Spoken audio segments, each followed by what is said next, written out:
Yeah. So, Jess, welcome to the Black and Raw podcast. It's really good to have you on. Thank you for having me. No, it's brilliant. It's brilliant. So I guess I would just sort of wanted to go ahead into it. And so say if you had, say if you're about to give a TED talk, right? And within the first 5 minutes of your speech, you've got to tell us about yourself. How would you introduce yourself? I would probably introduce myself like I normally do on a podcast interview. I suppose when you call it a TED talk, that makes it feel even more, I don't know, even more special. I'd love to be able to talk on a TED talk one day. But I would probably say my name is Jess Patra. I am a spiritual mentor, a breathwork practitioner, a life and business coach, and energy healer. I work with people from all around the world, lots of spiritual seekers that are really trying to remember who they are and to step back into their power and to start to live a life that feels more aligned, and live a life really that feels with lots of joy and bliss. And I think that as we start to get older, that is something that we start to lose, from our day to day. We forget why we're here, that we're here to live and that we're here to have fun. So I'd probably start it with that short little intro about my past and, what I've done Yeah, before. no, Yeah. that's quite interesting. And when I saw your profile, I was like, oh, this is someone who I think would be really good.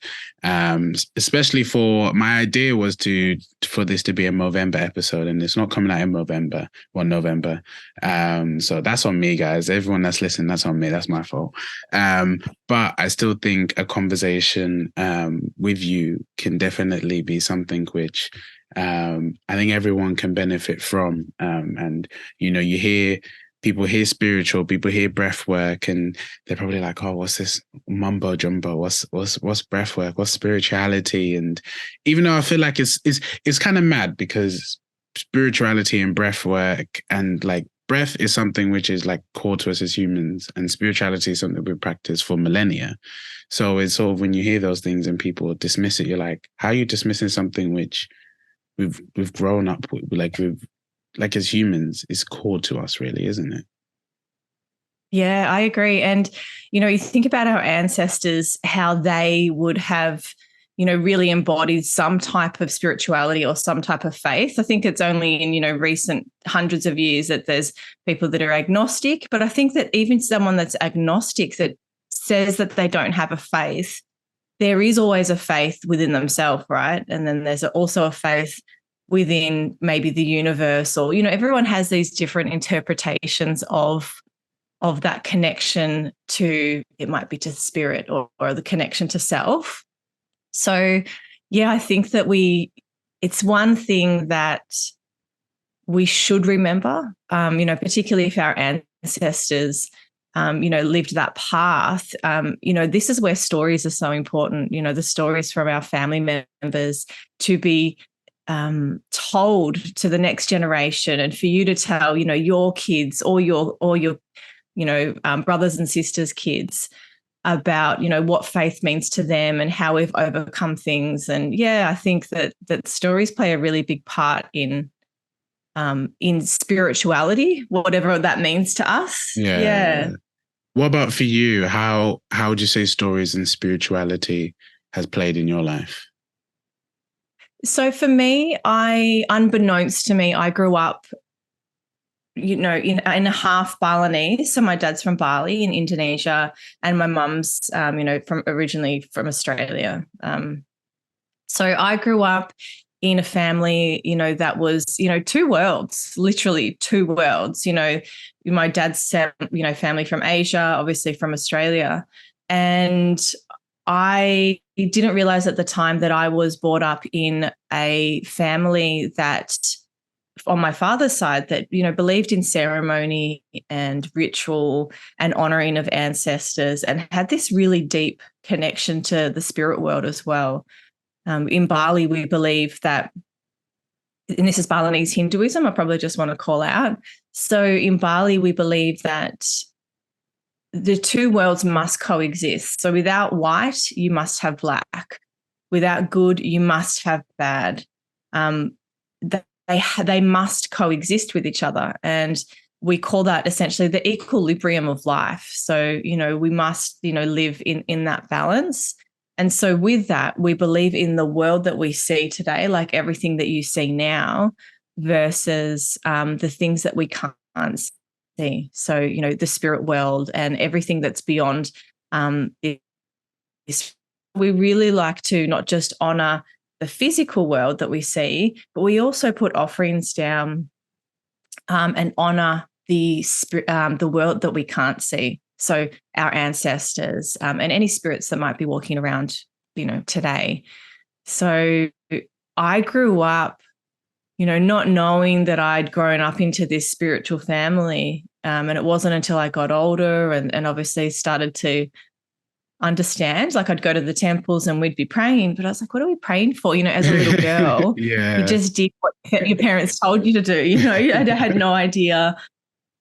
Yeah. So I grew up around it, and then I explored myself. So, I traveled around the world and I've learned, different modalities, and yeah. So I feel so grateful to be part of something and a family and a lineage of ancestors, that are healers, and really learned that connection to the earth, because it's really an earth connection as well. Providing offerings to something that we can't see. Yeah. There's I think one thing I sort of do love about, I guess, just human existence, about us as humans, is that there are things that happen that sort of don't seem like that are past ourselves. Like I grew up as a Christian, and sort of I wouldn't say I follow the faith anymore, but it's something in which I don't think I'll ever say, okay, God's not real, because there's too much sort of weird stuff that you can't explain that happens in this world. There is a sort of a spirituality to our existence, and I don't know. I'd never be comfortable in just getting rid of all of it, to be honest with you, because I do think spirituality is something quite core to us. And even I remember I was learning about, I think I was listening to a podcast about grounding, and they were saying, when you get your feet barefoot onto the ground, like our synapses literally connect to the earth. And there's something when you're like, whoa, that's kind of trippy, but also kind of crazy that grounding ourselves to the earth can literally calm your nervous system. Like something made that work so well. And like, it's just, yeah, things like this is something you can't explain, but there's a power to them. And I think just sometimes people just pawn it off because they're like, oh, I don't understand it. Oh, it sounds like this, it sounds like that. I'm like, listen, there's magic there that you're missing out on, that we should all start to think about a bit more and see how it plays in our lives. So it's really great that sort of you were able to take, your Balinese culture and really sort of immerse yourself in it. And I guess learn about it as you got older. As you said, you're a kid and you just sat there like, what are we doing here? Like, it's cool, it's nice. Well, yeah, what's happening? But finding that out for yourself, I think, was a really cool growth moment, I guess, for you. Yeah. And it's interesting you talk about grounding and, doing things that seem really unusual, like go and just put your feet in the earth and breathe, and you'll feel better. But I think when you actually start to, practice something that feels uncomfortable, like I remember the first time I heard about the law of attraction and, this concept of thoughts become things, and this understanding that you can actually shift your reality by thinking positive thoughts. And I thought, oh gosh, that sounds so, that, at the time I was like, that just sounds like ridiculous. You can get anything you want, you create your dream, you create your reality. And I remember then putting the concept into practice. And, and I remember I was a younger woman and, maybe a bit fiery. I'm probably still fiery. Probably can't say I'm not fiery anymore. But, I remember, even little situations in your day-to-day that you feel upset, you're upset at the traffic, you're upset at something that someone's done, And then you go, hang on, I'm going to stop thinking negatively. I'm going to shift how I'm speaking to my internal self. Mm-hmm. And I'm going to try and be more positive and shift the narrative. You can actually do that. All of the listeners listening now, try do that within the next 24 hours if you're upset in some way. And I promise you, you will feel the difference when you shift your perspective and when you start to think positively. Now, it might not go from 0 to 100%, better, but it will go from 0 to maybe 70%. But that 70% is enough for you to feel it and go, hang on, I have the power to change my day on the little things. So if I've got the power to completely transform my day that started really bad and the situation's now better, what more can I do with the power of my thoughts and thinking positive? So I think when we start to just the tiniest little bit, like you said, with grounding, the tiniest little, go outside, ground, it might feel unusual at the start, but if we start to do it more and more, you will start to, hopefully you do start to feel it and have that connection to the earth, or for thinking positively, that connection to self. Yeah, we're going to sound like two hippies in this conversation, Jess. But yeah, I mean, even touching on that, I think when I was hearing you talk, I was like, sort of what has helped me sort of adopt that sort of thinking as well. And like for me, meditation has been really helpful because like even when I can't remember what it was, some meditation I was listening to, but I was using that app Headspace. And the dude Andy was talking about like, imagine like you're in traffic, as you're saying, like everyone's in a traffic jam and you're thinking, oh, I'm annoyed at this car in front of me and I just want them to move. And then he was like, but imagine the car behind you thinks the same thing about you. And it's like, then you think, oh yeah, we're sort of all in this together. But then also at the same time, like everyone will be thinking, okay, I want this traffic to go away and I want you in front of me to leave, but you're thinking the exact same thing of that person in front of you. So it was sort of like changing your thinking to be like, maybe I should just be at peace with this. Everyone else is annoyed I'm in this traffic. We're all here together in this experience. We're all having this similar experience. I think as humans, we sort of think, we're just in it in ourselves and it's just us. But really, a lot of us are having that same experience.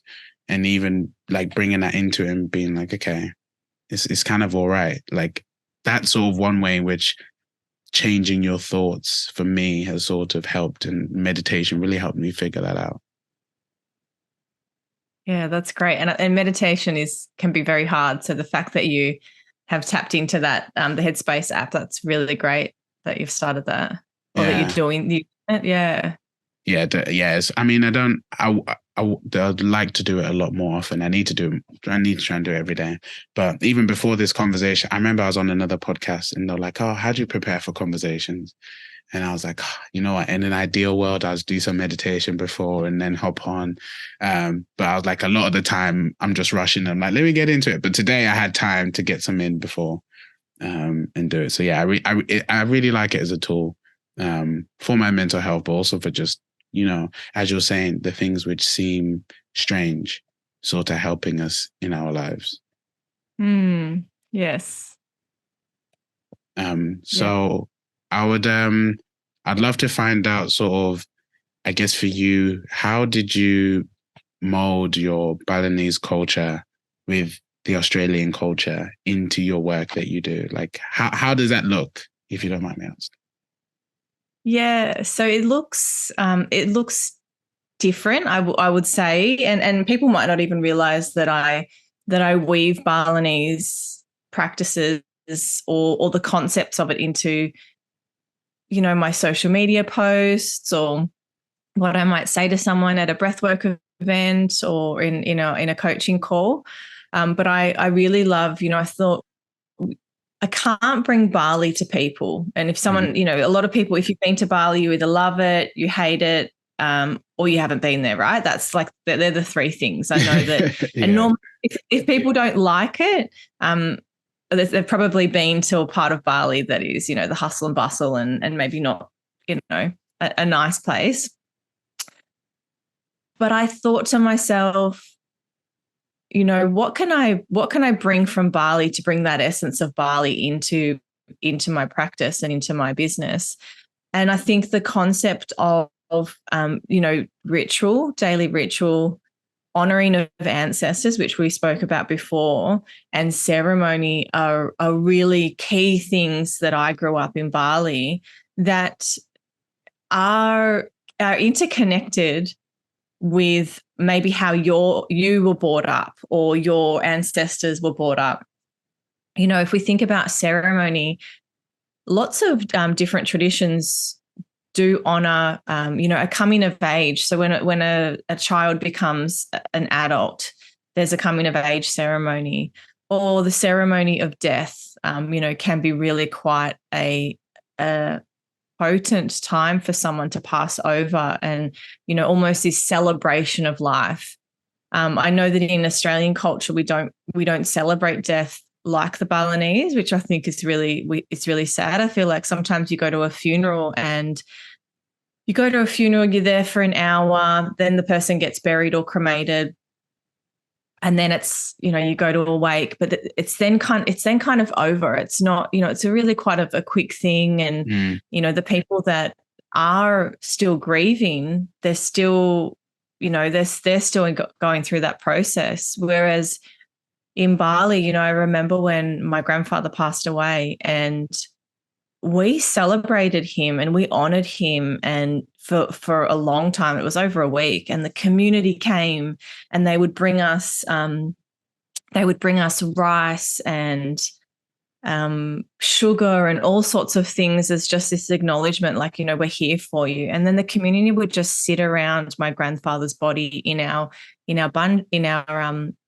home, talking and drinking coffee and tea and just being there to support. Now, the actual ceremony of someone that passes over is really big and extravagant in Bali.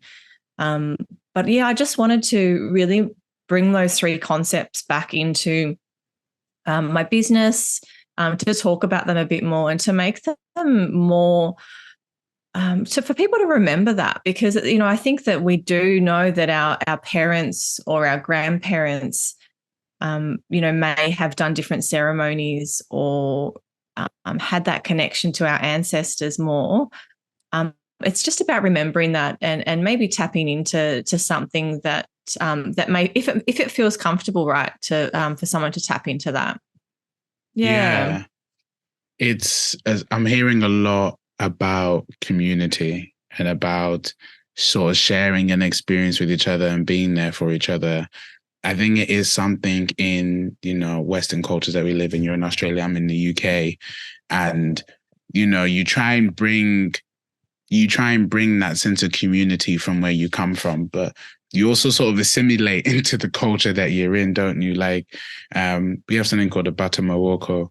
When someone dies, you go over to their house and you bring food, and, you know, you stay with them for, I mean, I think here in England, it's such a hustle and bustle and everyone's keep moving fast. So you maybe stay for a couple of hours, and maybe you then, you know, you don't see them for a while, because everyone has sort of got their own things going on. But I think having that community in not just in death, but in everything that we do as people, it is something that we have, I say we have forgotten. I mean, you know, back in Bali, back in Zimbabwe, they probably are still doing these things. But in Western cultures where we live, I don't see as much of it. And I don't know how we bring it back. I don't know how we bring it back. I don't know how we mold it back into society. Yeah, and I think that's why if we talk about it more, maybe there's going to be that remembering, you know, and you're right, you know, it's the same in Australia. You don't go to someone's house and spend lots of time there, or if there's a coming of age, you don't even really celebrate it. You know, someone's become an adult, and, you know, there's no celebration around that. So I think if the more and more we talk about it and invite community in, and for us to feel the support, because when you feel the support of community, it feels good. And, there's connection. And after all the crap stuff that's happened over the past few years, where we felt disconnected from each other because people were segregated, or people couldn't leave their homes, couldn't leave their countries to go and see family and so forth. It's almost this remembering, let's come back to community and let's remember what it feels like for us to be together and to support each other and network, and that there's no, no jealousy between people, or no rife or no friction, because we're all one. So yeah, I love what you said about, how can we bring it back? I think that's a really good, powerful question. Yeah. I guess for you, what are your thoughts on sort of community and spiritual healing and sort of, because I feel like it probably plays a big part in how people heal. And even the fact that we're mentioning that we don't do it as much. So what are your views on sort of community and spiritual healing?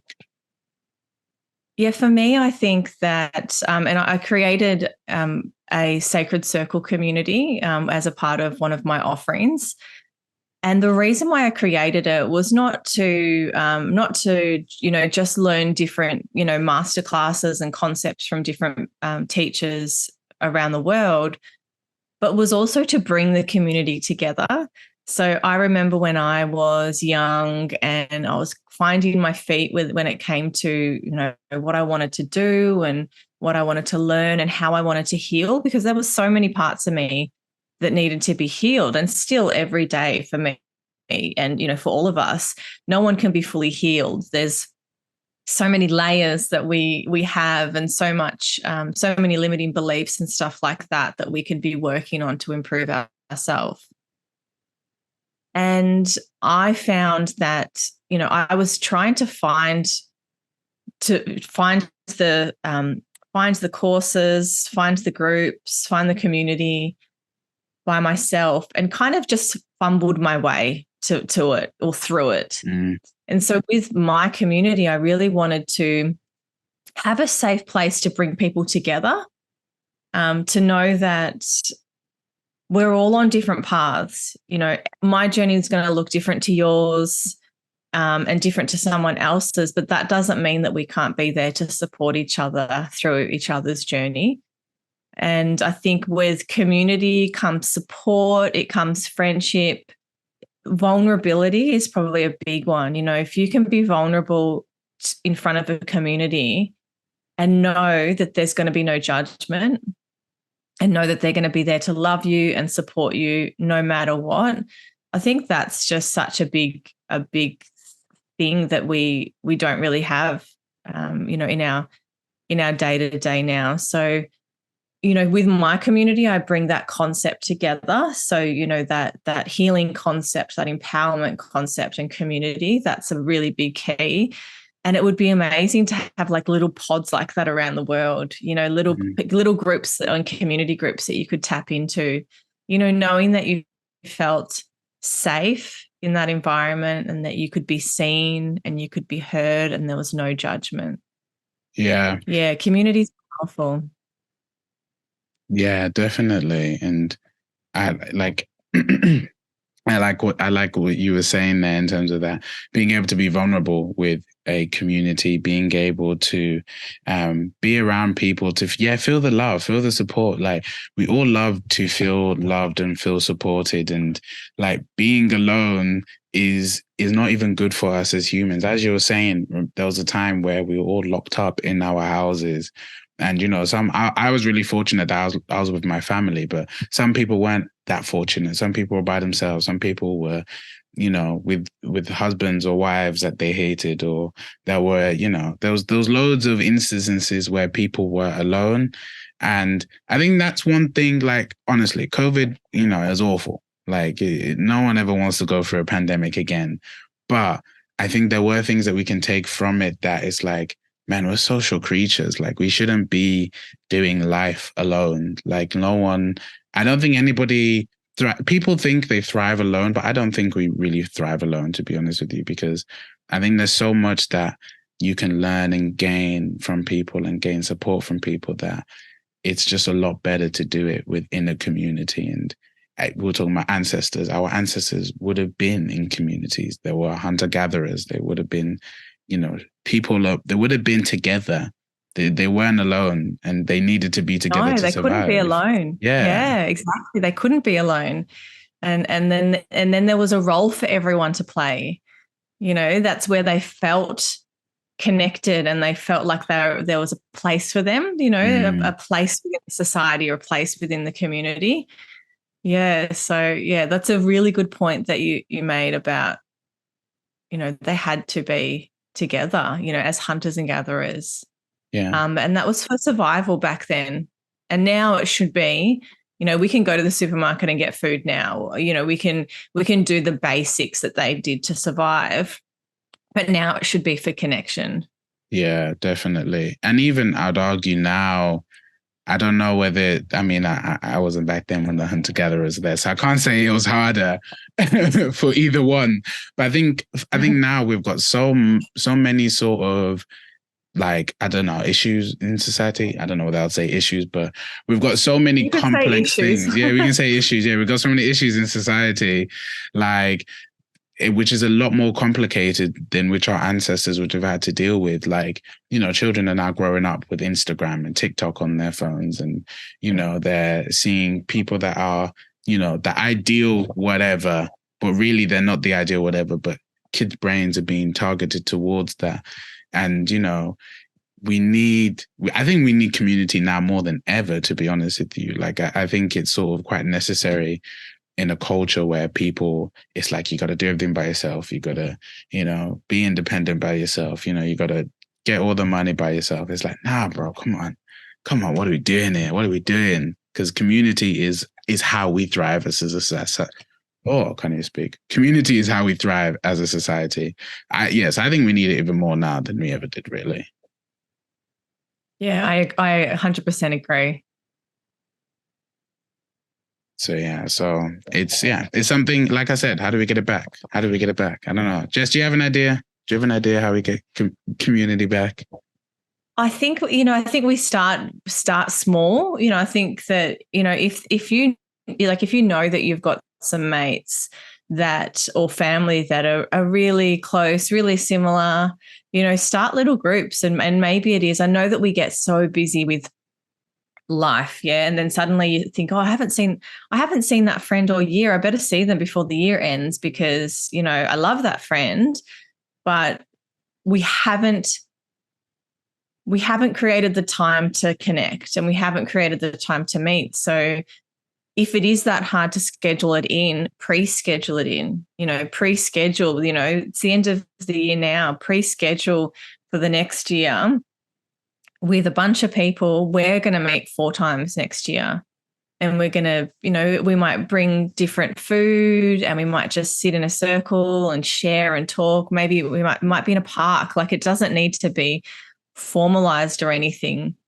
But it is that remembering of community. And that sounds like more of like a friends community, which is just as beautiful. But you could then do something that was, related to a certain topic, finding the people that, are interested in whatever hobby or theme or topic in your life. And I know that there's some really great websites, like I'm sure you have it over there as well, but Meetup.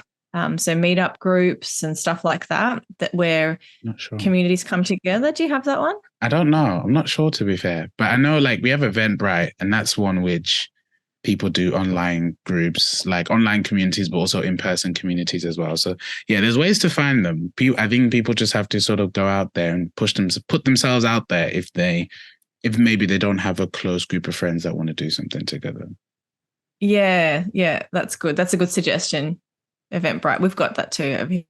Yeah. I wonder if we do have Meetup now. I'll search that up afterwards. I think it's American. So yeah, you might have it. I remember tapping into Meetup a long time ago. And that was when I was trying to find my spiritual family or spiritual crew, people that were really aligned to do some of the things that I wanted to do. So I remember really tapping into that a long time ago now.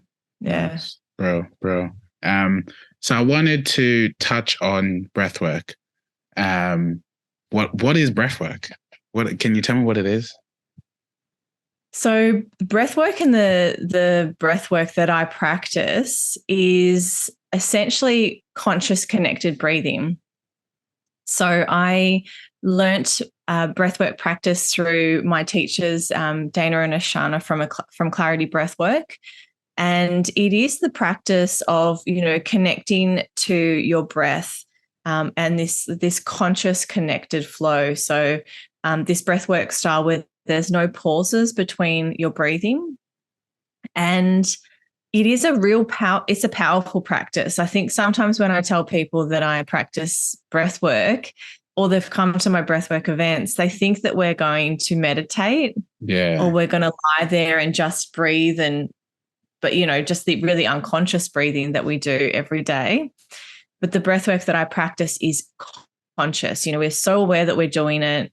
And depending on the setting, you're breathing for an hour.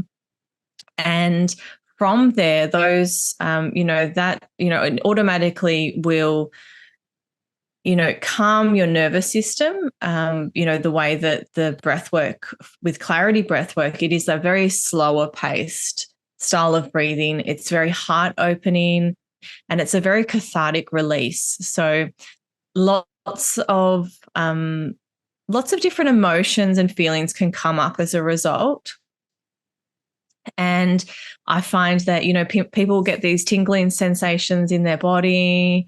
They may have this, this feeling or this reaction to cry or to shake their body or to really release. They might start laughing or giggling.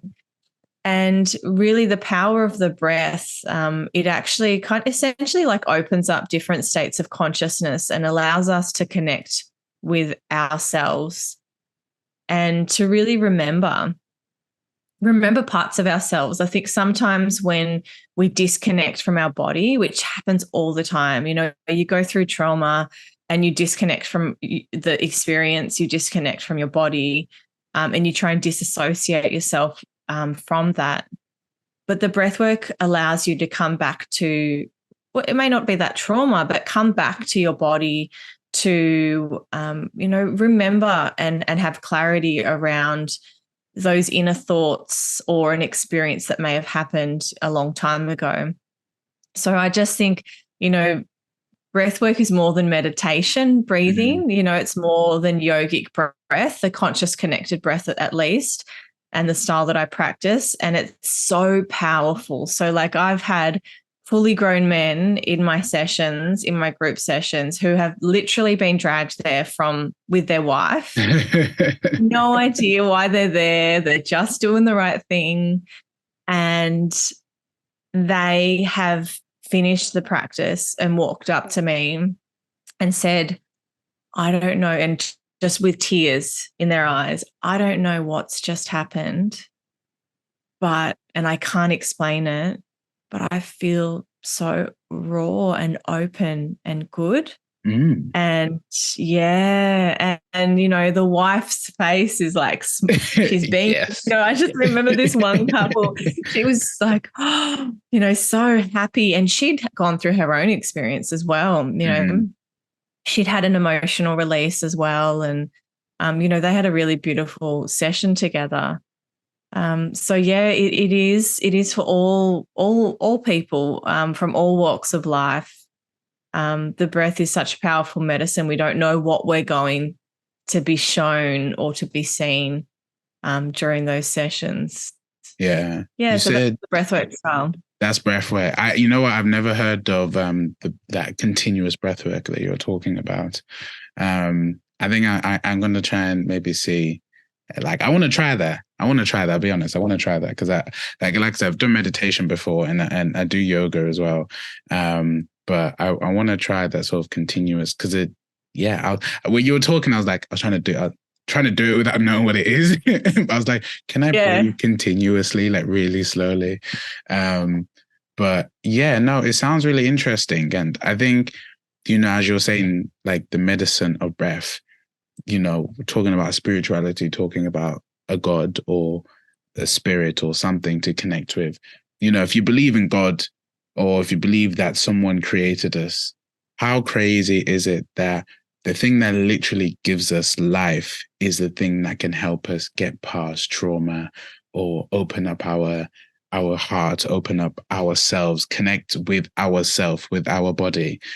When you just think about it, you're like, damn, like, nah, there's something out there. Like, even so, I'm gonna end up sounding like a guy that's on mushrooms.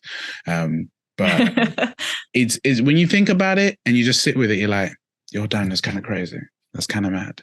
It's kind of, there's something out there. And it's true though. It's so, and the conscious connected breathing that I do, and there's a lot of different styles of breath work. So there's Wim Hof with ice baths, and there's different styles where, there's like, it's faster breathing, but it's still that conscious connected breathing, but people are breathing faster. It all gets you to the same place, that essentially that release and that healing and everything. But if that frightens you, because it might frighten some people that are listening, they go, I've got people that I've said, come to my breathwork events, and they're like, oh no, I don't want to cry. I don't want to cry. That's the first thing they say. And I said, well, you might not cry. You might be okay. Maybe you might be fine. Yeah. But I think that, like you said, the power of the breath and this connection to self, it can be done in our day-to-day to calm our nervous system when we're feeling stress or anxiety through the day. It is as easy as slowing down your breath, and consciously breathing. So for me, I always put my hand on my heart, I put one hand on my belly, and I will just breathe. If I can, I'll close my eyes, but I'll just breathe really slowly and just slow down my breath. And you only need to do that for 10 seconds, 20 seconds. You don't need to do it for long to feel the shift within your body, and to feel a sense of calmness come through you. And it doesn't mean that the situation that made you feel anxious or stressed isn't there still, but at least in your body, you feel calmness, and you feel that you can then go and, work with that thing that's causing you, stress in your day to day. So it's something that we can all tap into every day. And I do it. I before a meeting where there might be a really big audience, or there's something new that I have to talk about, that I'm not sure about, or there's, just those little bits of stress and anxiety that we can feel in our day, we can totally tap into the breath, slow it down, connect inwards, and feel that sense of calmness. Yeah, the breath is so powerful. And yeah, as you're saying, like, it's something which you can easily tap into. And guess what? It's free. It's free medicine. It's free. The American healthcare system would love to tap air. They'd love to be like, I'm tapping your breath. We're gonna make money off it, but you can't. You can't. Yeah, it's free. Yeah, it's something which we've all got access to. There's no, there's nothing stops it. No class, gender, race. Everyone can use it, isn't it? Exactly. So how, when, like, we've been hearing, we've been talking about breath, and the importance of it, and how we can, like, all tap into it and use it when we need to. And you mentioned something about people using it to tap into their trauma and their PTSD. And I think it's something in which, especially is like for men, like, as you're saying, you had a man come and he said he felt raw. He said he felt soft, and it's like, whoa, words coming out of a man, raw, soft. What's going on? But there are things in which happen to everybody. But I feel like as men, it's like when we do experience trauma or PTSD, it can sort of become quite, if we're putting it down, it can become something that can become quite destructive. So I guess, how can people use breath work to sort of address those issues, or like when you've seen in your work? So when I've seen in my work, I think the biggest step is to, recognize and acknowledge that there's something there that needs to be released, whether it's, PTSD or trauma. Generally people that come, there's something that they're wanting to let go of. Mm. And I see both men and women.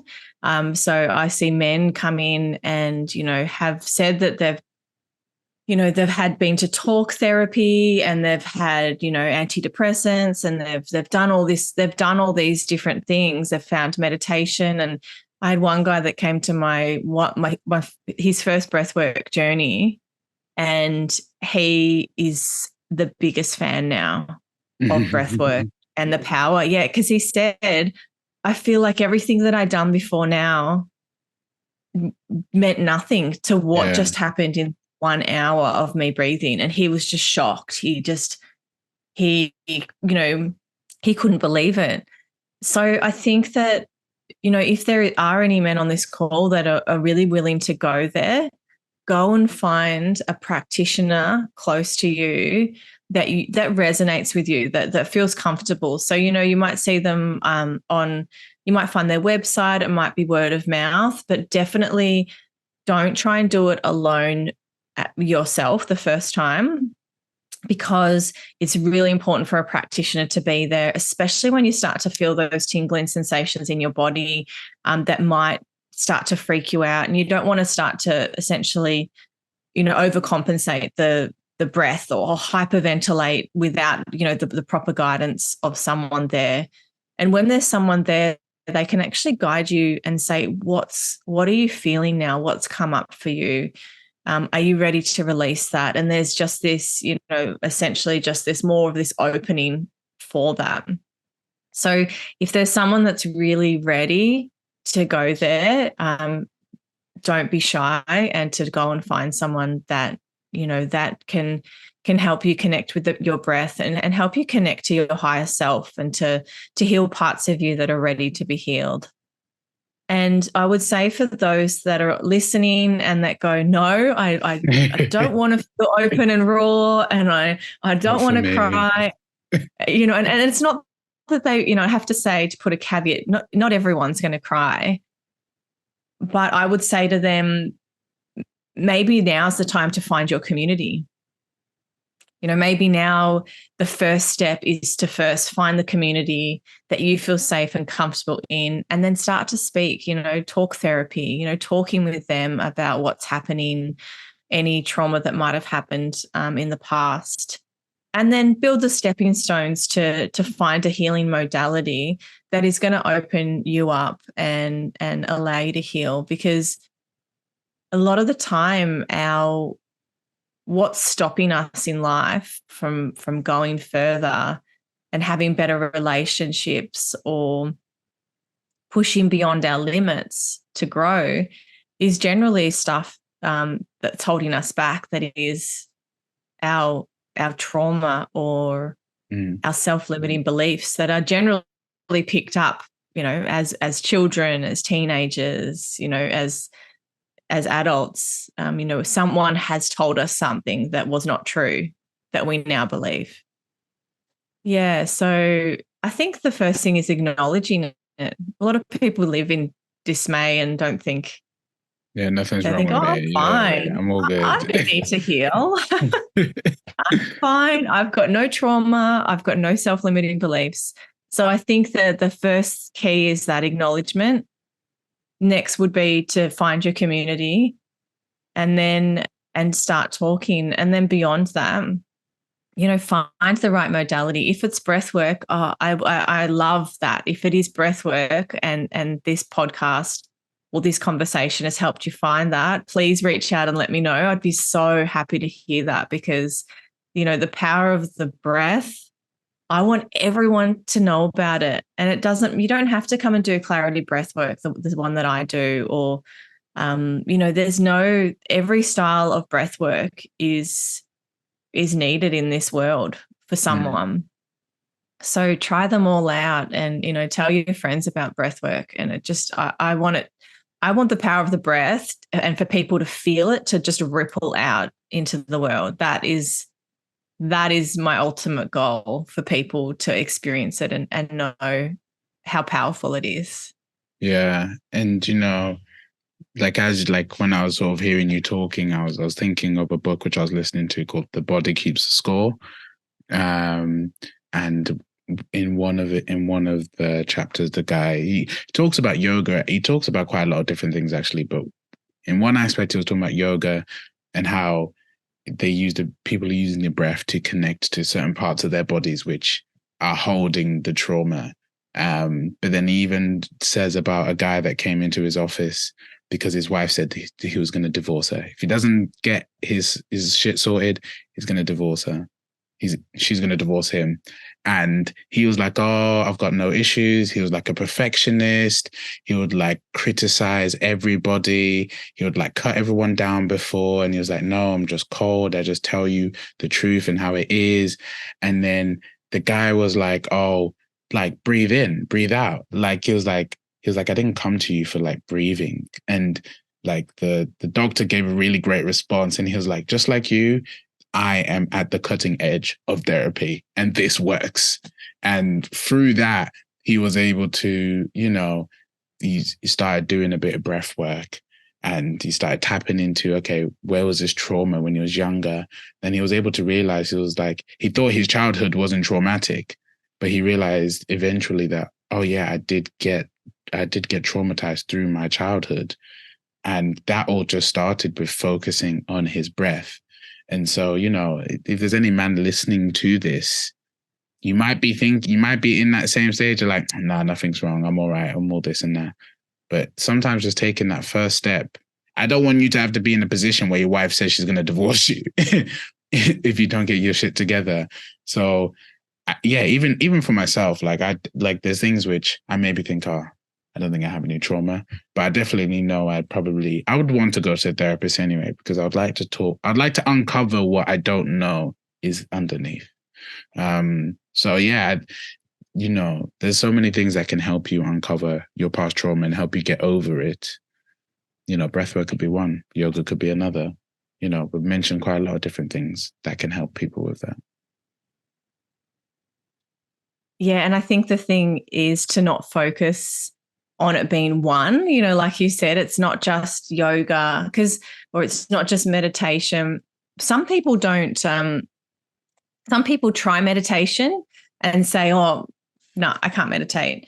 But there's so many different styles of meditation there, even if it's, mindful movement and that is your form of meditation. And that might be, Tai Chi in a park, or it might be going for a walk without your phone in nature and then sitting on a park bench and just looking at the beauty of nature. That might be your meditation. You don't have to close your eyes and cross your legs and meditate for 20 minutes, because we're all different. So, and that's why, when I talk about, even breath work, you try a style, and if it doesn't suit you, try another style, because not all styles of breath work will resonate. Not all styles of yoga will resonate. Keep trying and open up, all of the different styles of things that you might, that might help you on your healing journey. Yeah, definitely. So Jess, I've loved this whole conversation that we've had. And I just wanted to sort of ask you a final question. I'm still gonna put it in the mental health space, because this is what the episode was for. But if someone is listening to this conversation, say if it's a young person, how can anything that we talked about today help them with their mental health? And I think it's a great thing that you've said that although this was meant to be for Movember, maybe the beauty of it is that this is actually an everyday conversation. And that Movember, although it is the month to raise funds for mental health for men, that actually every day we should be talking about it. And every day we should be opening conversations to allow people to feel safe and to take away that taboo. You know, I know that the older generation of men do not know how to go there and talk about, things, not all of them, but to that it was taboo to say, oh, I'm anxious or I'm depressed, or, so what I would say to the younger generation is we've now got, there's almost like a clean slate. Let's remember that this isn't taboo anymore and that we are speaking openly and freely about it, and allow others to be heard. So if someone's opening up and telling you about their struggles, really listen to them and support each other, because there's going to be a time maybe where you're also going to need to be heard. And if you know that you've got a safe place to be heard, where you can be vulnerable, and you're in a community or a bunch of people that can also feel that same way, it's amazing how much you'll be able to heal together as a community through your mental health struggles. And it's not to say that we don't go to a therapist or a psychologist or do breath work, definitely not. But the biggest thing is to open our mouth and to actually speak our truth and say, hey, I'm not feeling well and I need help. I need you to listen. I think that would be the most powerful thing, is just let's make it an everyday and every month conversation and take away that taboo, and remember that this is a part of life. We're all experiencing this. It's just that a lot of us aren't talking about it.